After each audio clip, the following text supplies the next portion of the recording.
حضور سے پوچھا گیا حضور جو ہے وہ ایمان کیا ہے؟ فرمایا جب نیکی تجھے خوش کر دے اور برائی تجھے پریشان کر دے تو سمجھ لے کہ تو مومن ہے۔ ہاں کبھی ایسا بھی ہوتا ہے کہ اندر مر جاتا ہے، ضمیر مردہ ہو جاتا ہے، پھر گناہ کرنے کے باوجود بھی انسان کچھ محسوس نہیں کرتا، اور یہ بدترین کیفیت ہوتی ہے کسی شخص کی۔ پھر نہیں پتہ چلتا کہ وہ اچھائی کر رہا ہے اور برائی کر رہا ہے۔ وہ مکر و فریب اور دجل و تلبیسات کے رنگ جمانے کے بعد بھی اپنے ساتھیوں سے داد وصول کر رہا ہوتا ہے کہ میں نے حد نہیں کر دی، میں نے کمال نہیں کر دیا۔ وہ جھوٹ کو بھی آرٹ سمجھ لیتا ہے، فن سمجھ لیتا ہے۔ وہ مکر و فریب کو بھی اپنی فنکاری تصور کرنے لگ جاتا ہے۔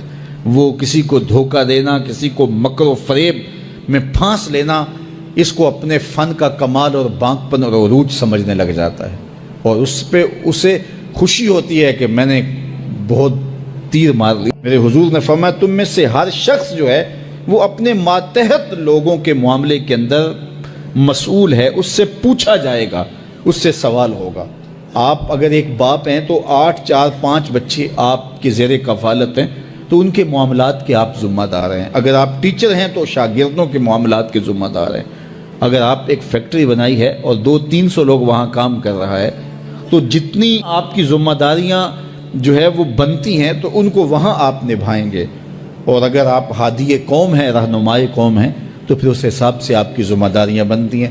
اب بتائیے یہ معاشرہ جس معاشرے میں ہم جی رہے ہیں، یہ عدم برداشت کا کلچر ہے۔ یہاں آپ ایک دکاندار سے بھی سودا لینے جائیں اور 1 سے 2 مرتبہ اس کو 1-2 بات پوچھیں تو وہ تلخ ہو جاتا ہے، حالانکہ اس کی تو دکانداری ہے تو اس کو تو سننا چاہیے، لیکن معاشرے کے اندر تلخی اتنی آ گئی ہوئی ہے، عدم برداشت ایسے پیدا ہو گئی ہے کہ اب مجھے بتائیے کہ وہ شخص جس کا فائدہ ہے تو وہ بھی آگے سے تلخ ہو رہا ہے، تو پھر اس معاشرے کی گراوٹ کا آپ اندازہ کر سکتے ہیں۔ ممبر و محراب سے ہم دیکھتے ہیں کہ ایسے ایسے تلخ جملوں کے تبادلے ہوتے ہیں کہ بعض لوگ یہ سمجھتے ہیں کہ یہ ممبر پہ بیٹھنے والا جو شخص بول رہا ہے، یہ جو یہاں سے کہہ رہا ہے یہ دینی ہے۔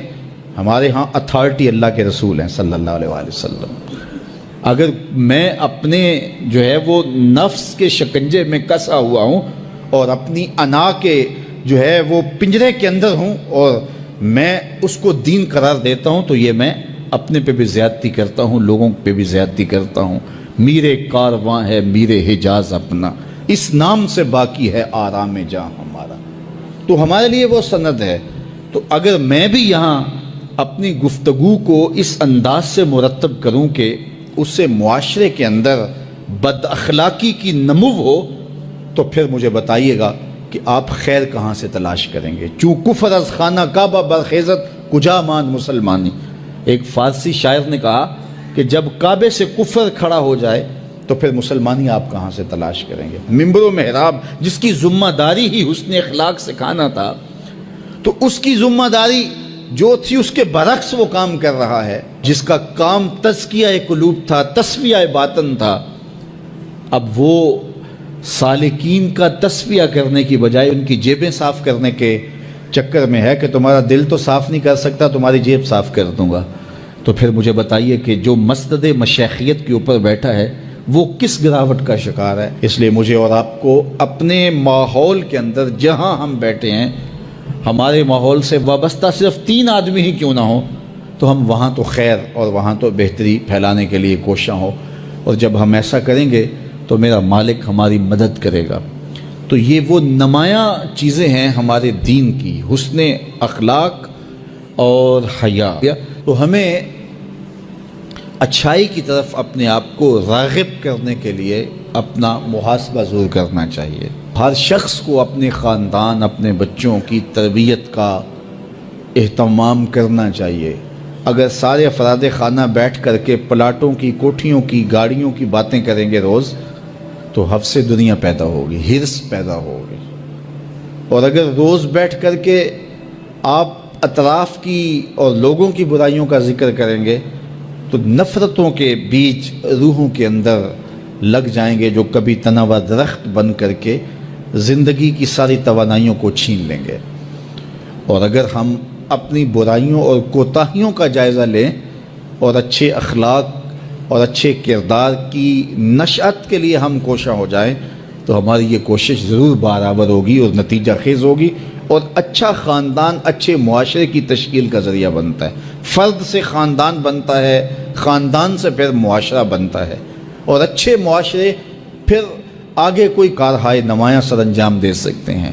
تو دور موجود کے اندر جہاں ہم اپنے ہمسایوں سے، رشتہ داروں سے، اپنے ملنے والوں سے، معاشرے میں، چلتے ہوئے بازار میں، گزرگاہوں میں لوگوں کے ساتھ رویے، تلخ جملے اور جو ہمارا انداز تکلم ہوتا ہے، یہ ہمارا دین کیا کوئی بھی صائب معاشرہ اس کی اجازت نہیں دیتا۔ اس لیے ہم خوبصورتی کو اپنا شعار زندگی بنائیں اور اپنے رویوں میں جمال پیدا کریں، رویوں میں خوبصورتی پیدا کریں، تاکہ ہماری بولی روحوں کے اندر اترے اور من میں روشنیوں کا ساماں کرے۔ عدم برداشت کے کلچر کو ختم کر کے برداشت کے ماحول کو پیدا کریں، حیا باختگی کے ماحول کی بجائے حیا کی کوپلیں پھوٹیں، اور آنکھوں میں، رویوں میں، انداز تکلم میں اور انسان کے دیگر امور زندگی کے اندر حیا اور خوبصورتی کے لہجے پیدا ہوں۔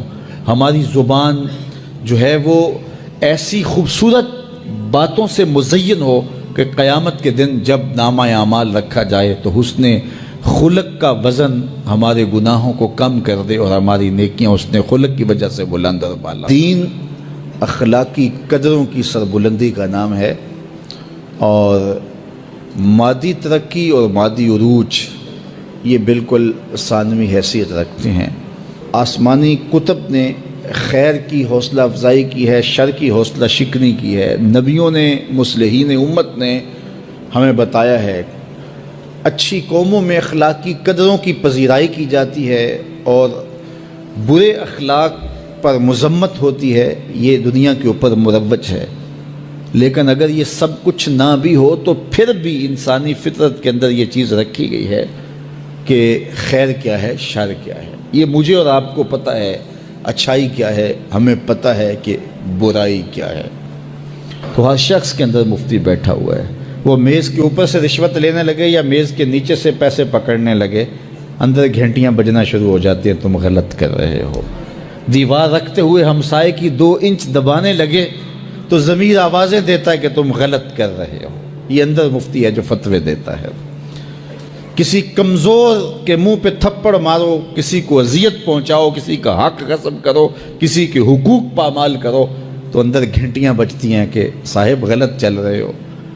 تو یہ اندر ضمیر انسان کو بتاتا ہے، یہ دل مفتی بیٹھا ہوا یہ بتائے گا اچھائی کیا ہے۔